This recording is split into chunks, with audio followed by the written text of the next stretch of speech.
Bueno, és un projecte que ja va sorgir abans de la pandèmia. Es va tallar la pandèmia perquè no es podien ajuntar, però és fer lectura en veu alta als alumnes amb els avis al casal d'avis. És una cosa que van quedar d'acord a l'escola amb el casal. I la idea és que els nens vagin allà, cada nen té un padrí o una padrina, un avi o una àvia, i llegeixen en veu alta. I els avis o les àvies els ajuden a llegir millor, a entendre el que estan llegint, a fer una bona entonació i una miqueta de vocabulari també, no?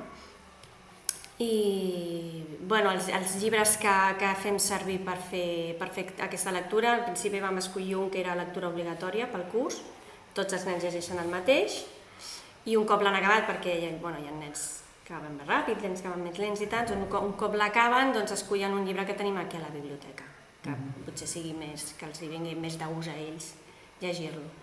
I la qüestió és aquesta, anem cada dimarts de 9 a 10, arribem, cada nen i nena té el seu avi o àvia assignada, van a una taula, es posen a llegir i estan com uns...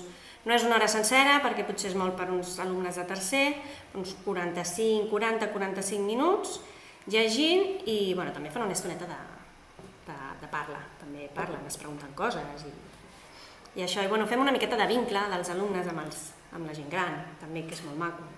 La gent gran que està allà, molts han sigut mestres també, i els hi feia gràcia també aquest projecte, estar una altra vegada amb nens i ensenyar-los. La comunicació que tenim també, que tinc jo, en aquest cas amb els avis, també em pregunten, perquè tenim alguna nena nouvinguda, i l'entén el català i no l'entén, i li podem donar aquest llibre i tal. És molt interessant, perquè és una manera d'ensenyar-li als nens la llengua, la lectura i tal, una miqueta entre tots, i no només dins de l'aula. Vull dir també que surten i... d'una altra manera més familiar, més distesa, i la relació amb els avis, que els agrada molt, sobretot a ells els agrada, però als avis més, estan encantats. Quan els veuen entrar per la porta es posen supercontents. A veure, ja està aquí el no sé què, vinga, a veure què m'expliques, avi, vinga, anem a continuar llegint. I la veritat és que el vincle que es crea és molt maco, és molt maco. I això comença a partir de setembre o primer comença el curs? No, vam començar el segon trimestre. Vau començar el segon trimestre. El segon trimestre, i en principi ja és fins a final de curs, fins que s'acabi. I el tria en els padrins, com es fa la tria? És a l'atzar? Una mica sí. Ha sigut la coordinadora del casal la que ella els ha anat col·locant, sí. A veure, sí que és veritat que hi ha avis, que són avis de la classe, clar, evidentment la neta amb l'avi no anirà. Amb això, per exemple, no ho han fet així, no? Vull dir, no anirà amb la neta, anirà amb un altre company. Però ha sigut una miqueta aleatori. Potser que m'ha preguntat alguna vegada, tu què creus amb aquesta i tal, però no és... Aquí l'Ariadna amb la no sé qui, ja està. Hi ha alguna mena de control? Us fa algun tipus d'informe a vosaltres? O és simplement el gaudi per la lectura? És una mica gaudir, és anar a gaudir. No fem un control i què ha fet i tal, ni res. Sí que és veritat que ells s'apropen i et diuen coses, els avis, al final de l'hora aquesta estoneta, molts et veuen i diuen doncs llegeix molt bé, o el vocabulari no el té... Sí, però és cosa d'ells. Surt d'ells venir i explicar-t'ho. Jo tampoc hi vaig i pregunto, perquè tu més o menys a la classe ja ho veus com hi van. És més gaudir, una altra manera de la lectura, i que també és gent gran i que els hi poden ensenyar també molt a ells, no? Llavors és gaudir i aprendre, però un altre ambient, una altra manera. I ells, els alumnes, com ho veuen? Ho troben interessant? Sí. Ho troben interessant? Sí. Què en diuen ells de l'experiència? Parlar, o sigui, molt no en diuen, però no hi... O sigui, quan arriba el dia, ells ja saben la rutina i no els hi has de repetir anem al casal d'avis. Vull dir, ells entren per la porta, deixen les coses, van a buscar el llibre de lectura, una llibreteta que també els hi hem fet perquè s'hi volen escriure, perquè els ajudin també a escriure una miqueta, i es posen a la fila i tan contents. Si algun nen li falla algun dia a l'avi o l'àvia, doncs sí que... Alguna vegada sí que hem posat cara d'ala. I per què no? Que no passa res perquè arriben allà i un mateix padrí o padrina agafa a dos nens. Llavors està el padrí o la padrina pendent d'un nen, pendent de l'altre, però que no hi ha problema. O sigui, estan bé, vull dir, ho accepten molt bé, aquesta activitat. Estan contents, estan tranquils, van tranquils, no diuen ai quin rotllo, no? Diuen ara anem a llegir. No, vull dir, ho accepten bastant bé. Home, a veure, hi ha nens que els agrada més o més llegir, però és que els agradi a tots.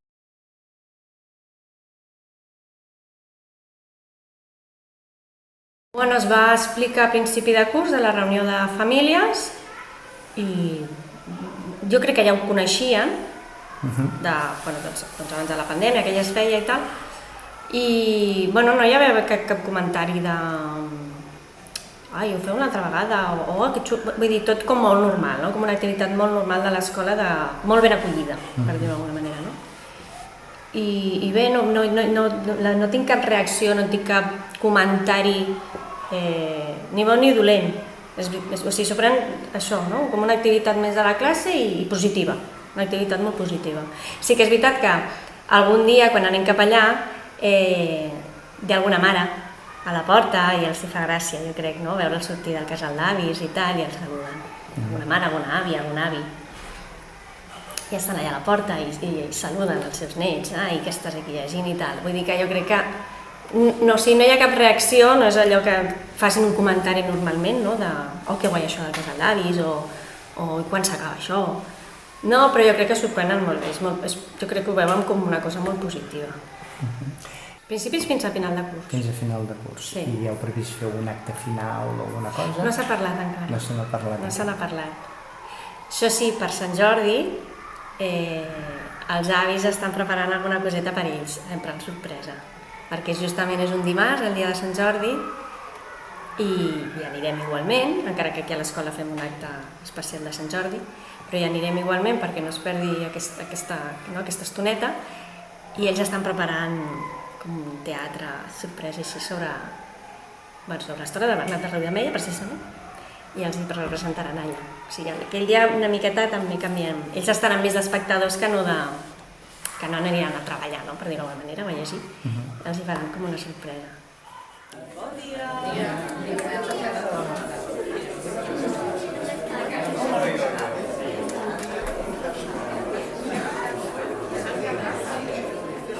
Hola, Ana Peña!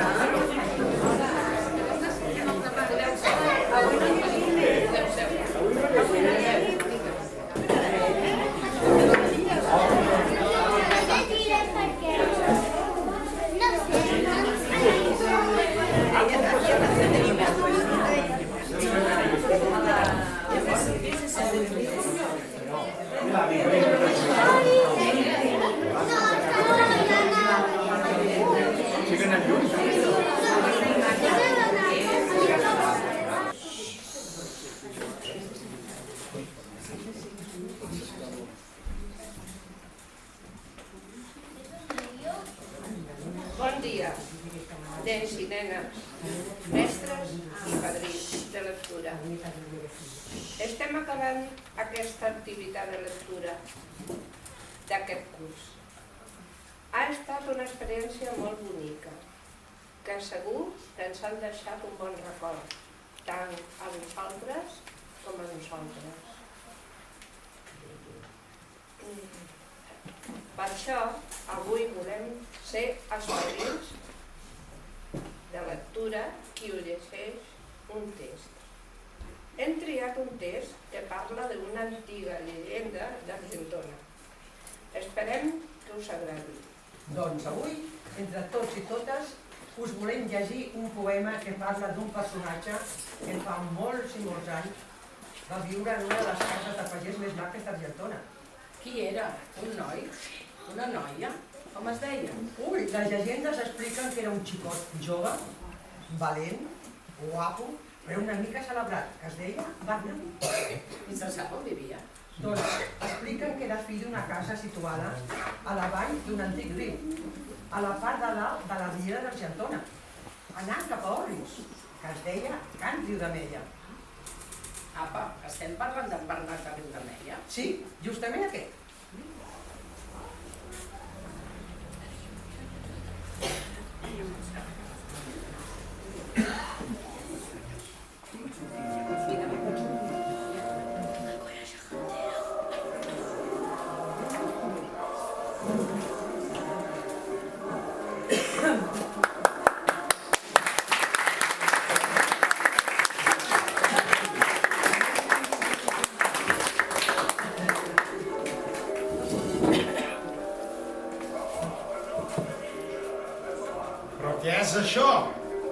És festa major. Què hi fa aquest cap gros aquí enmig de la lectura? Que no saps com et diu aquest cap gros? Algú de vosaltres ho sap? Jo! Com es diu? Bernat de Riudemeia. Sí, justament és a Sant Bernat de Riudemeia. Ara ho entenc. Hi ha un carrer amb el seu nom, oi? Sí, i també un altre edifici molt important. Oi que sí? Sí. Com es diu la vostra escola? Bernat de Riudemeia. Ara veig que aquest personatge devia ser prou important. Li han dedicat un carrer, un cap gros. També el nom de l'escola més antiga d'Argentona? Exacte. Sapigueu que els llibres d'història i els relats populars en parlen. Per això, escriptors i poetes d'Argentona han parlat de la seva vida. Fins i tot li han dedicat una cançó. Renoi, m'has fet venir moltes ganes de saber què va fer. Doncs ara ho explicarem. I fins i tot llegirem el poema que va fer en honor seu el nostre poeta d'Argentona, en Josep Lladó. Potser no tot el que s'explica és ben bé veritat, perquè ja se sap que amb aquestes històries que van passant de boca en boca, a vegades s'exagera. Sí, ja se sap, però tant hi fa.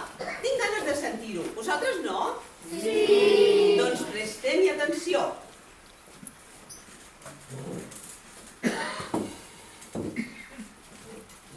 Bé.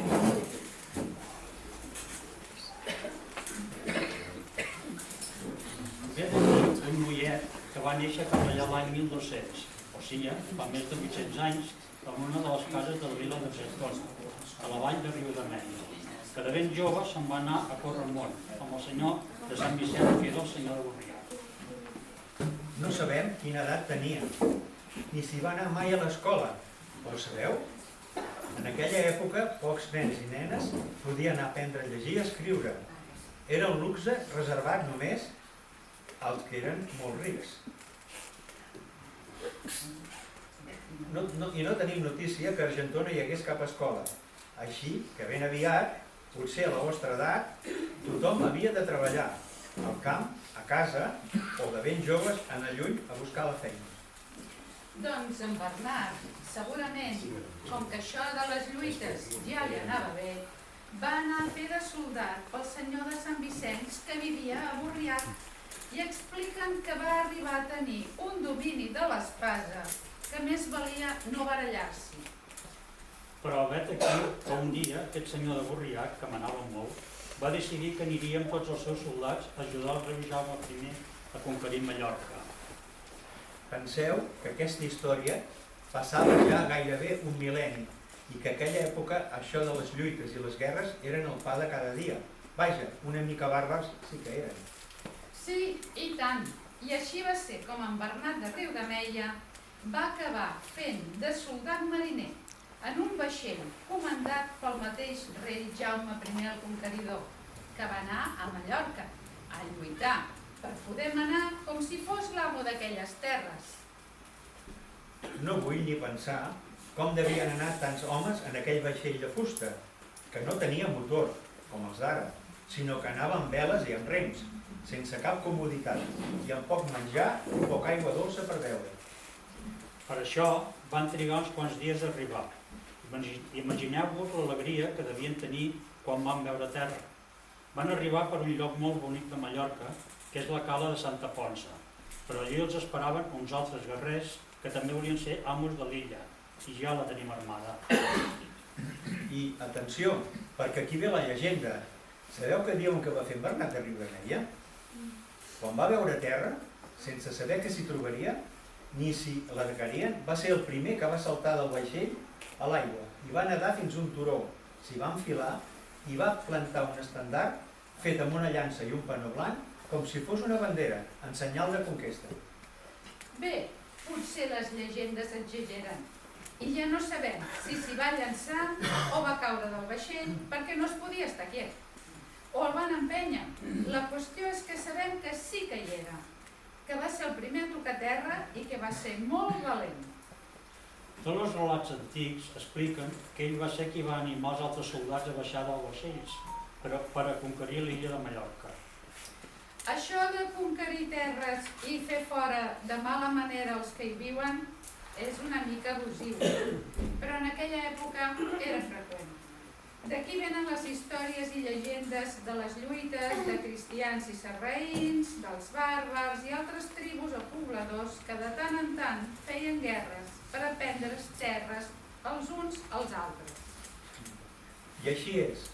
En aquest cas, al final, en Jaume I i els seus guerrers van guanyar i van aconseguir dominar l'illa.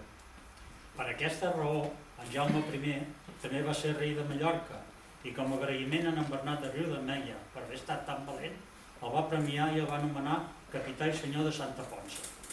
Recordeu que Santa Ponça era el nom de la cala tan bonica per on van arribar els vaixells. Potser fins i tot s'hi va quedar a viure una temporada. I expliquen que quan en Bernat va tornar a visitar Argentona, va regalar a la seva vila natal diversos panons, com banderes, perquè fossin penjats a l'església. I fins aquí és tot el que sabem d'aquesta història. Ara donem pas a la segona part de la nostra lectura.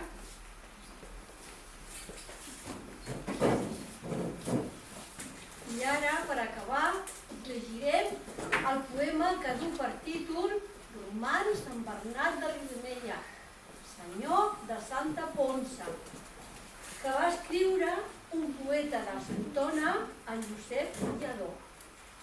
En Josep Lladó és un poeta argentí que potser coneixeu o heu vist pel poble. Va ser anomenat fill predilecte d'Argentona. Avui no ha pogut venir, però sap que llegirem el seu poema i això el fa molt, molt feliç. Fixeu-vos que és un poema que explica aquesta mateixa història en forma de vers. I per això potser algun fragment pot costar una mica d'entendre.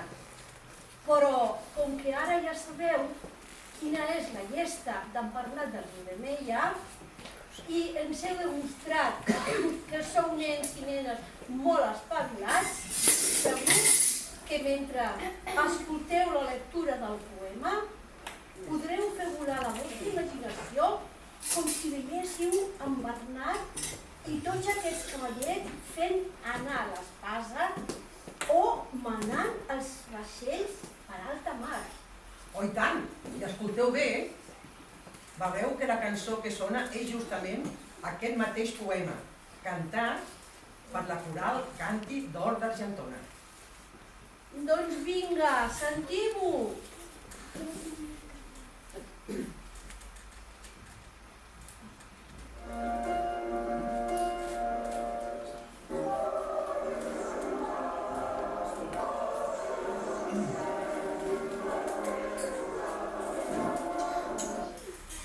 De la gent que s'emportava el senyor de Sant Vicenç per fer costat al rei Jaume, en el seu lloable intent d'alliberar Mallorca del poder dels infidels, cap d'altre no n'hi havia tan cepat ni tan valent com en Bernat de Riudemeia, fill d'un masso de parpers.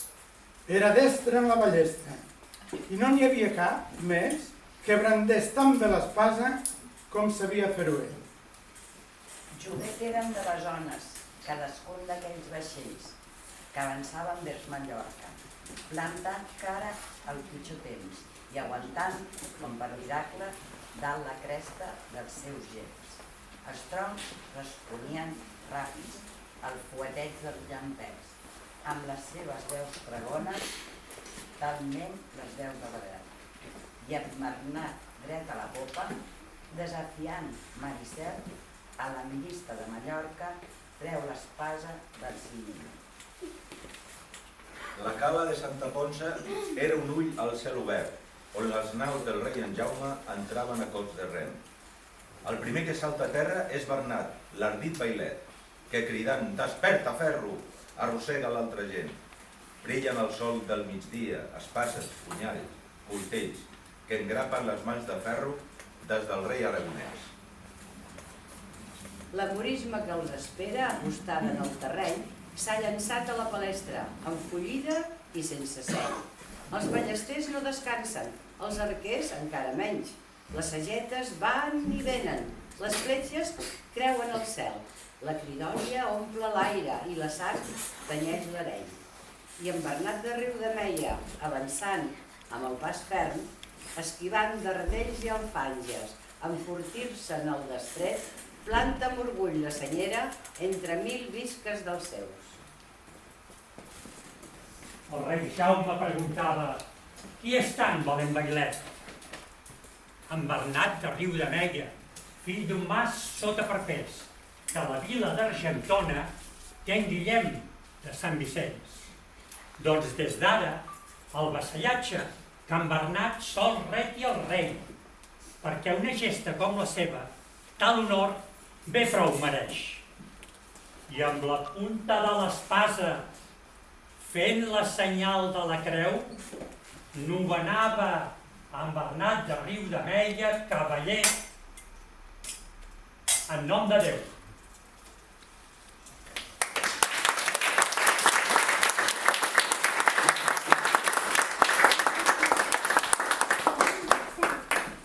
Fins aquí la lectura d'aquest vers. Ara només ens queda dir que passeu molt bon estiu, evidentment que jugueu molt, que no mireu gaires pantalles i que llegiu, perquè si ja us han vingut a llegir aquests dies aquí, nosaltres continuem amb aquesta afició. Llegir cada dia una bona estona. No 2 llibres, no, 3, 4 i 5. Fins a l'infinit.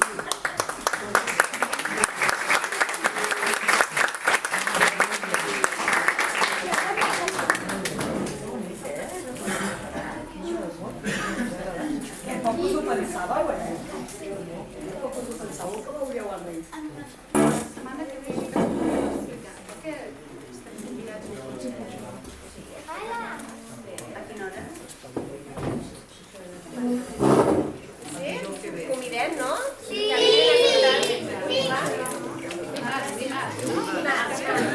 O sigui, avui ja s'ha acabat aquesta experiència de lectura que hem fet tot l'any, no? Hem après tots, perquè vosaltres apreneu llegint, nosaltres també aprenem coneixent els nens petits. Està molt bé, sempre aprenem tots de tots, sempre anar per la vida amb els ulls oberts i les orelles ben obertes. I avui hem fet aquesta lectura especial que hem llegit nosaltres i ens diuen les vostres mestres i vosaltres que ens convideu la setmana que ve a sentir el vostre concert. Sí? Tenim moltes ganes. D'acord? Vindrem allà a l'escola i així sabíeu qui era el Bernat de Riudemeia. Alguns sí, però tots sabíeu qui era el Bernat de Riudemeia? Sí. I sabíeu que hi havia un gegant també que es deia Bernat de Riudemeia? Senyora Borrià. Molt bé, ja que ens estan aquí. El gegant és el senyor Borriac i el nan és el Bernat Riudemeia. El gegant no és el Bernat Riudemeia. No, el Bernat. Ella ho ha dit, el Quim. Molt bé, molt bé, molt bé.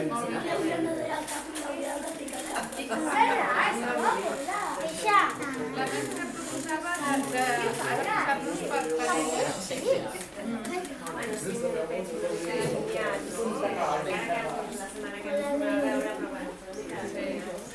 Sí. Doncs és una experiència molt agradable estar amb els nens i ajudar-los a llegir i ajudar-los a entendre paraules que els costarien i que doncs, amb el context doncs, els ajudem a entendre més paraules. No? Es tracta d'això. L'experiència molt gratificant, la veritat. Estic molt contenta de col·laborar en aquest projecte. A més, es fa un lligament amb ells emocional molt maco. T'expliquen coses i els vas coneixent molt enriquidor. I és molt interessant també el fet de que quan una paraula no saben quin és el seu significat, poder ells representar-la amb un dibuix i indicar-te què vol dir i buscar l'equivalent en aquella paraula mateixa. Penso que és molt interessant perquè els hi queda molt gravat això. Jo vaig començar al principi de tot, abans de l'epidèmia i això, i he estat molt contenta, l'he passat molt bé amb els nens. Els nens també t'agafen una estimació i tu li agafes amb ells una estimació molt gran. és interessant una activitat com aquesta, tan senzilla aparentment de fer, perquè l'únic que fem és acompanyar, escoltar-los mentre ells llegeixen i ajudar-los en algun moment, però no ens implica un esforç gaire gran, i en canvi els fruits que té, la il·lusió amb la que venen, que ja t'esperen, i com deien, aquest vincle que es crea, creiem que ajuda a fomentar la lectura. És enriquidor per ells i crec que per nosaltres. A mi m'emociona molt amb l'edat que tinc, transporten, no sé, aquesta innocència tan gran que fa tants anys vam perdre.